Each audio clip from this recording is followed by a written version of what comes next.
कृष्णस्नेह kitchen मराठीमध्ये आपलं खूप खूप स्वागत आहे। आज आपण बनवणार आहोत थंड थंड पपई मिल्कशेक। चला तर मग रेसिपी पाहूया।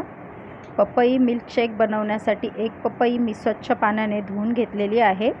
देठाच्या बाजूचा भाग कट करून घ्यायचा आहे अशा प्रकारे। आता पपईला कट करायचं आहे।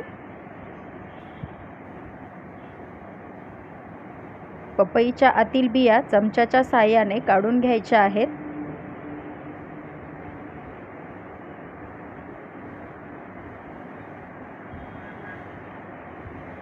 अशा प्रकारे सर्व बिया मी काढून घेतलेल्या आहेत।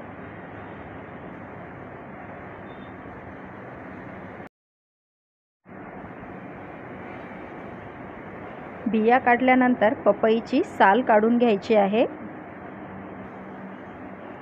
आणि पपईला बारीक तुकड्यांमध्ये कट करून घ्यायचं आहे अशा प्रकारे।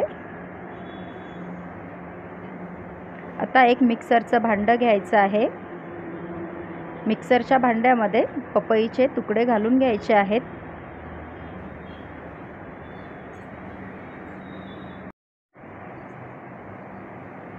त्यानंतर यामध्ये 2 विलायच्या घालून घ्यायच्या आहेत। विलायचीची टेस्ट पपीता मिल्कशेकमध्ये खूप छान येते, तुम्ही नक्की वापरा। आता यामध्ये घालूया 2 चमचे मध,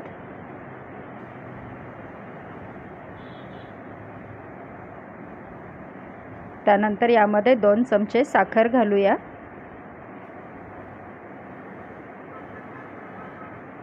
गोडाचं प्रमाण तुम्ही तुमच्या आवडीनुसार कमी जास्त करू शकता। शुगर फ्री बनवायचं असेल तर साखरेऐवजी फक्त मध देखील वापरू शकता। आता यामध्ये दूध घालायचं आहे थंड आणि मिक्सरला बारीक होईपर्यंत फिरवून घ्यायचं आहे। ग्लास घ्यायचे आहेत। ग्लासाच्या साईडनं थोडी मध घालून घ्यायची आहे। मध ऑप्शनल आहे, तुम्हाला आवडत असेल तर घाला, नाही घातली तरी चालेल। आता यामध्ये घालायचे आहेत बर्फाचे 2-3 तुकडे।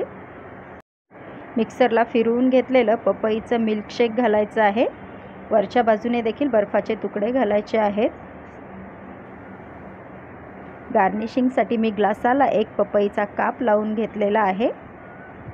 पिण्यासाठी तयार आहे पपईचं थंड थंड मिल्कशेक। रेसिपी आवडल्यास लाईक आणि सबस्क्राईब करायला विसरू नका। आपण पुन्हा भेटूया अशाच नवनवीन रेसिपींसोबत। थँक्यू।